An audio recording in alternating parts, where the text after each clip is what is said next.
नमस्कार, स्वागत है आपका इन लाइव 24 न्यूज़ चैनल के सुबह के समाचार में। अगले सप्ताह से कोरोना मुक्त जिलों में खत्म हो सकता है लॉकडाउन। पीएम मोदी ने कहा कि आर्थिक गतिविधि भी जरूरी है और कोरोना से जंग भी जरूरी है। ऐसे में कहा जा सकता है कि सुरक्षा मानकों व शर्तों के साथ आर्थिक गतिविधि शुरू हो सकती है। प्रधानमंत्री नरेंद्र मोदी से चर्चा में जहां अधिकतर राज्यों के मुख्यमंत्रियों ने भी कोरोना संक्रमण को देखते हुए लॉकडाउन बढ़ाने की बात कही, वहीं प्रधानमंत्री ने कोरोना के साथ जंग की तैयारी दुरुस्त रखते हुए अर्थव्यवस्था का पहिया चलाने का संकेत भी दिया और राज्यों से अपने यहां इसका फॉर्मूला तैयार करने को भी कहा। और सब कुछ ठीक रहा तो भी आधा देश ही खुल पाएगा। दरअसल ये छूट केवल उन्हीं जिलों में मिलेगी जो कोरोना से मुक्त है। औद्योगिक उत्पादन के साथ ई मार्केटिंग को छूट मिलेगी। ये छूट केवल आवश्यक वस्तु तक सीमित नहीं रहेगी, लेकिन हवाई सेवा और रेल सेवा के साथ साथ corona red zone area, mall और सिनेमा घर भी बंद रहेंगे। स्कूल कॉलेज को खैर लंबे वक्त तक बंद रहेंगे। आखिर निर्णय अंतिम दिन तक के नतीजों के बाद ही होगा। देश में चीनी रैपिड टेस्टिंग किट से नहीं होगी जांच, वापस लौटाई जाएंगी। चीनी रैपिड टेस्टिंग में खामी पाए जाने के बाद आईसीएमआर ने इसे टेस्ट को न सिर्फ रोकने बल्कि वापस करने का भी फैसला किया है। राज्यों से ये किट लौटाने को कहा गया है ताकि इन्हें चीन की फर्मों को वापस कर दिया जाए। राहत की बात यह है कि किट आपूर्ति करने वालों को अब तक कोई भुगतान नहीं किया गया है। मोदी सरकार पर सीएम ममता का हमला, कहा हमें राशन के बदले मिल रहा है भाषण। पीएम मोदी के साथ मीटिंग के बाद मुख्यमंत्री ममता बनर्जी ने केंद्र पर हमला बोला। उन्होंने कहा कि हम कोरोना से लड़ाई में प्रति माह 5,000 करोड़ रुपए खर्च कर रहे हैं। ये बहुत बड़ी रकम है। हर रोज कई चुनौतियां हमारे सामने आ रही है। हम गरीब सरकार है। उन्होंने आगे कहा कि एक तरफ केंद्र सरकार कहती है लॉकडाउन का सख्ती से पालन हो, तो वहीं दूसरी तरफ दुकानें खोलने को कहती है। अगर हम दुकानें खोलेंगे तो लॉकडाउन का पालन कैसे होगा? सीएम ममता ने कहा, एक समय में दोनों बातें कैसे हो सकती है कि मैं दुकान खोलने की अनुमति भी दे दूं और फिर लोगों से कहूं कि दुकान पर ना जाएं। सीएम ने कहा, राज्य में रेड, ऑरेंज और ग्रीन जोन है। हमें ये समझना होगा कि वे बदलते रहेंगे, इसलिए हम अगले फैसले का इंतजार कर रहे हैं। हमें उम्मीद है कि केंद्र पत्र भेजने के बजाय स्पष्टता देगा। सीएम ने कहा, राज्य सरकार कार्यान्वयन प्राधिकरण है। जब हम काम करते हैं तो हमें सराहना नहीं मिलती है, लेकिन ऐसे बहुत हैं जो केवल हमारी आलोचना करने के इंतजार में रहते हैं। वाराणसी शराब तस्करी में संलिप्त था भाजपा युवा मोर्चा का जिला अध्यक्ष, पार्टी ने पद से हटाया। बनारस में भारतीय जनता पार्टी युवा मोर्चा के जिला अध्यक्ष का नाम शराब तस्करी के संचालक के तौर पर से जुड़ गया, लेकिन जिलाध्यक्ष का छोटा भाई शराब तस्करी करते हुए पकड़ा गया और पूछताछ में युवा मोर्चा जिलाध्यक्ष का नाम सामने आ गया। ये घटना वाराणसी के चौबेपुर थाना क्षेत्र की है। आपको बता दें कि ये जिलाध्यक्ष का छोटा भाई है और पूछताछ के दौरान युवा मोर्चा जिलाध्यक्ष का नाम सामने आया। अब पार्टी ने भी भाजपा युवा मोर्चा वाराणसी जिलाध्यक्ष संजय गुप्ता को पद से मुक्त कर दिया है। मध्य प्रदेश काढ़ा पिलाकर लोगों की इम्यूनिटी बढ़ाएगी शिवराज सरकार। जीवन अमृत योजना के अंतर्गत आयुष विभाग के सहयोग से मध्य प्रदेश लघु वनोपज संघ द्वारा काढ़े के 50-50 ग्राम के पैकेट्स तैयार किए गए हैं। ग्रामीण और शहरी क्षेत्रों में लगभग 1 करोड़ लोगों को ये काढ़ा निःशुल्क वितरित किए जाने का लक्ष्य रखा गया है। लॉकडाउन के दौरान वेतन देने के मामले में सुप्रीम कोर्ट ने सरकार से मांगा जवाब।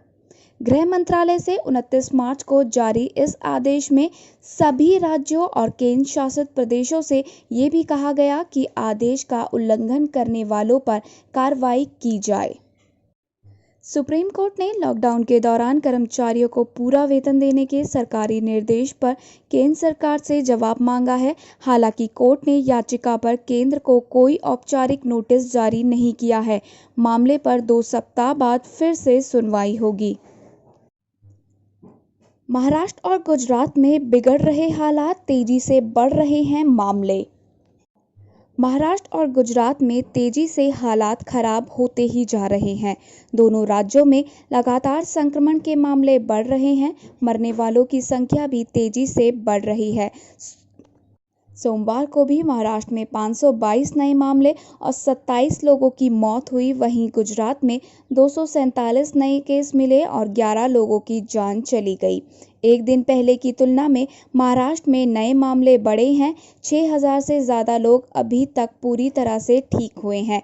वहीं केंद्रीय स्वास्थ्य मंत्रालय की तरफ से जारी आंकड़ों के मुताबिक देश में अब तक 886 लोगों की मौत हो चुकी है और वहीं संक्रमित लोगों की संख्या 29,000 के पार पहुंच चुकी है। पिछले 24 घंटों में 1463 नए मामले सामने भी आए हैं और 60 मौतें हुई हैं। हाई कोर्ट ने कहा, अखबारों पर उद्धव सरकार की राय सतही, न्यूज़पेपर से नहीं फैलता कोरोना। बॉम्बे हाई कोर्ट की औरंगाबाद बेंच ने सोमवार को कहा कि महाराष्ट्र सरकार को इस तरह का कोई सामान्य, सतही और अप्रमाणित बयान नहीं देना चाहिए कि अखबारों के वितरण से कोरोना वायरस के संक्रमण का खतरा बढ़ जाता है। कोर्ट के मुताबिक स्वास्थ्य विशेषज्ञों की टिप्पणी के बिना ऐसा बयान देना ठीक नहीं है। जस्टिस पीपी वराले की पीठ महाराष्ट्र सरकार द्वारा कोरोना के मद्देनजर घर घर अखबार का वितरण बंद कराए जाने के आदेश पर स्वतः संज्ञान लेकर सुनवाई कर रही है। आपको बता दें कि महाराष्ट्र सरकार ने पिछले दिनों घर घर अखबार पहुंचाने पर रोक का आदेश जारी किया था। हालांकि इसके विरोध होने पर उसने आदेश में संशोधन कर मुंबई, पुणे और कोरोना प्रभावित क्षेत्रों को छोड़ अन्य स्थानों पर घर घर अखबार पहुंचाने की छूट दे दी थी। बिना बोर्ड परीक्षा छात्रों को प्रमोट करने की मांग, शिक्षा मंत्री ने किया लाइव वेब इंटरैक्शन। एक छात्र ने ट्वीट किया कि बची परीक्षाओं को रद्द किया जाए क्योंकि किसी भी अन्य चीज की अपेक्षा लाइव ज्यादा जरूरी है। कोरोना वायरस के चलते बाधित हुई परीक्षाओं, रिजल्ट और नए एकेडमिक सेशन को लेकर बनी असमंजस की स्थिति के बीच केंद्रीय मानव संसाधन विकास मंत्री डॉक्टर रमेश पोखरियाल निशंक ने आज एक लाइव वेब इंटरैक्शन सेशन में देश भर के छात्रों और पेरेंट्स से चर्चा की। लाइव इंटरैक्शन में छात्रों ने प्री बोर्ड और इंटरनल असेसमेंट में प्राप्त अंकों के आधार पर बिना बोर्ड परीक्षा दिए प्रमोट करने की मांग की है। लद्दाख में खुली पहली कोरोना टेस्टिंग लैब, 2 संक्रमित और मिले। केंद्र शासित प्रदेश लद्दाख में कोरोना वायरस की जांच के लिए टेस्टिंग लैब स्थापित हो गई है। प्रदेश में अब तक जांच के लिए सैंपल हवाई मार्ग से नई दिल्ली भेजे जा रहे थे।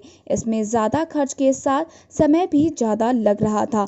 लद्दाख प्रशासन के साथ मिलकर पहली लैब स्थापित करने के लिए परनोद रिकॉर्ड इंडिया कंपनी आगे आई है। मुंबई पुलिस को अक्षय ने दी 2 करोड़ की मदद और कोरोना मरीजों के लिए कनिका ने की प्लाज्मा देने की पेशकश। बॉलीवुड के खिलाड़ी कुमार कोरोना वायरस के खिलाफ जंग में पूरी तरह से योगदान दे रहे हैं। अक्षय कुमार अलग अलग तरह से अलग अलग लोगों और संस्थानों की मदद कर रहे हैं। ऐसे में अब अक्षय कुमार मुंबई पुलिस की मदद के लिए आगे आए हैं। अक्षय कुमार ने 2 करोड़ रुपए से कोरोना के खिलाफ मैदान में डटी मुंबई पुलिस की मदद की है। वहीं दूसरी ओर मुश्किलों के बीच फंसी बॉलीवुड गायिका कनिका कपूर अब कोरोना संक्रमित लोगों की मदद करना चाहती है। उन्होंने कोरोना मरीजों के इलाज के लिए अपना प्लाज्मा देने की पेशकश की है। गायिका हाल ही में खुद कोरोना संक्रमित होने के बाद स्वस्थ होकर घर लौट चुकी हैं। खिसक रही इमरान की कुर्सी, कारोबारी नहीं मान रहे आदेश, सेना को सौंपी बड़ी जिम्मेदारी। इमरान की कुर्सी अब कितने दिन की मेहमान है, ये तो सेना की रहमदिली पर निर्भर है। लेकिन अब ये बिल्कुल साफ हो गया है कि पाकिस्तान में सेना एक बार फिर से सक्रिय हो गई है। पाकिस्तान में कोरोना वायरस के प्रकोप के दौर में एक बार फिर से इमरान खान को हटाकर सेना के सत्ता संभालने की खबरें जोर पकड़ गई है। विशेषज्ञों का मानना है कि लॉकडाउन के फैसले पर इमरान सरकार की देरी की वजह से पाकिस्तान में कोरोना की स्थिति बिगड़ी। यही नहीं, महामारी से निपटने में भी सरकार की नाकामी को देखते हुए सेना को आगे आना पड़ा है। इससे जाहिर हो रहा है कि सेना का यकीन इमरान से डिगने लगा है। अमेरिका बोला, कोरोना फैलाने के लिए चीन को जिम्मेदार ठहराया जाए। घटिया सामान बेच लाभ कमा रहा है ड्रैगन। अमेरिका ने कहा है कि दुनिया भर में कोरोना वायरस के प्रसार के लिए चीन को जिम्मेदार ठहराना चाहिए। वहीं चीन का जवाब है कि उसने दुनिया की गुमराह नहीं किया है। वहीं अमेरिका का कहना है कि दूसरे देशों को घटिया एंटीबॉडी टेस्ट किट का निर्यात कर संकट की इस घड़ी में भी कमाई करने का आरोप लगा है। वहीं चीन ने कोरोना वायरस की उत्पत्ति की जांच की बढ़ती मांग पर कहा है कि इस तरह की जांच का ना तो पूर्व में कोई उदाहरण मिलता है और ना ही इसका कोई कानूनी आधार है। साथ ही अमेरिका ने ऑक्सफोर्ड पर टिकी दुनिया की निगाह। सितंबर में करीब 10 लाख खुराक वैक्सीन उपलब्ध कराने का है दावा।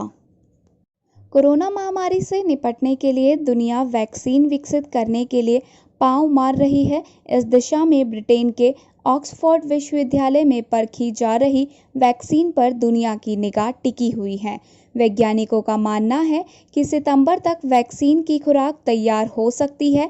सितंबर में करीब 10 लाख खुराक वैक्सीन उपलब्ध कराई जा सकती है। वैज्ञानिकों के इन दावों पर यकीन किया जाए तो सितंबर के बाद कोरोना महामारी से निपटने का क्रम शुरू हो सकता है। हालांकि अभी इस वैक्सीन का मानव ट्रायल चल रहा है। दुनिया भर में संक्रमितों का आंकड़ा 30 लाख के पार। अमेरिका में सबसे ज़्यादा 10 लाख मरीज। दुनिया भर में कोरोना वायरस से संक्रमित लोगों का आंकड़ा सोमवार को 30 लाख के पार पहुंच गया था। अकेले अमेरिका में सबसे ज़्यादा करीब 10 लाख संक्रमित है। वहीं इस महामारी से अब तक करीब 2 लाख लोगों की मौत भी हो चुकी है। इसमें भी अमेरिका सबसे आगे है और वहां 55,000 से ज़्यादा लोगों की अब तक जानें जा चुकी हैं। वहीं यूरोप के सबसे ज़्यादा प्रभावित देश में इटली अब हालात तेजी से सुधार भी रहा है। इटली में 4 मई तक लॉकडाउन है। इटली का कहना है कि 4 मई के बाद कुछ फैक्ट्रियों को खोलने की इजाज़त दी जा सकती है।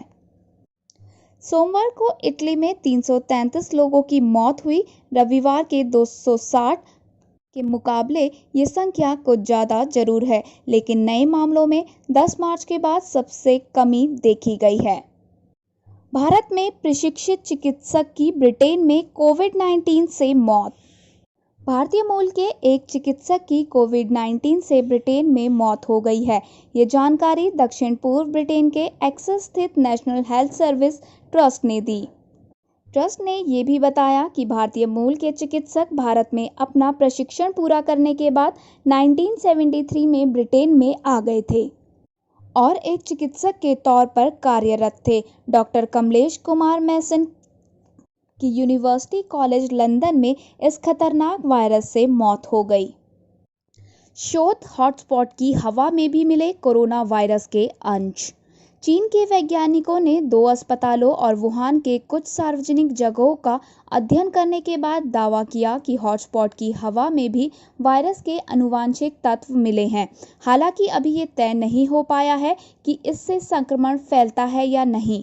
वैज्ञानिकों ने 31 जगहों पर 40 नमूने लिए थे। वुहान यूनिवर्सिटी के शोधकर्ताओं का मानना है कि सरकार को हॉटस्पॉट के सैनिटाइजेशन, बेहतर वेंटिलेशन का विशेष ध्यान रखना चाहिए और भीड़-भाड़ से बचना चाहिए।